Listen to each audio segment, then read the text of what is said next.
Hi, so today we're gonna learn about these three enzymes. First is phosphatase, then uh, phosphorylase, and last one is kinase. So first is phosphatase. Phosphatase is involved in catalyzing the removal of phosphate group from a molecule through hydrolysis. So let's say this is the molecule which has this phosphate group. So it will take up that phosphate group and release it into the cytosol or the surrounding, and it will use one H2O for this reaction. So phosphatase is involved in removing the phosphate ion from the phosphorylated molecule with the use of H2O. The example of phosphatase could be protein tyrosine phosphatase, uh, protein tyrosine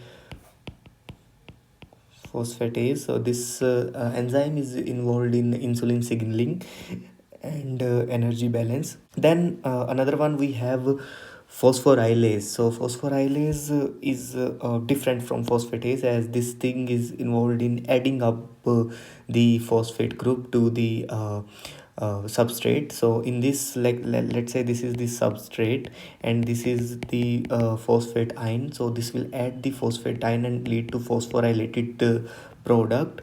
But here the difference between phosphorylase and kinase, as they both are involved in adding up the phosphate, is this take the phosphate group from the ATP, but this will take the inorganic phosphate.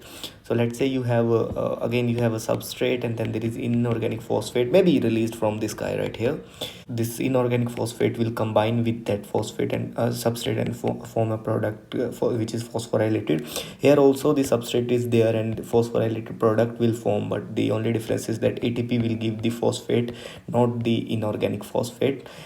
So one of the example of phosphorylase could be glycogen phosphorylase. So we have like this glycogen whole chain, and then this is the glycogen phosphorylase. This enzyme comes up and it will take the inorganic phosphate and will combine it with then form glucose 1 phosphate 2 in order to break that chain down.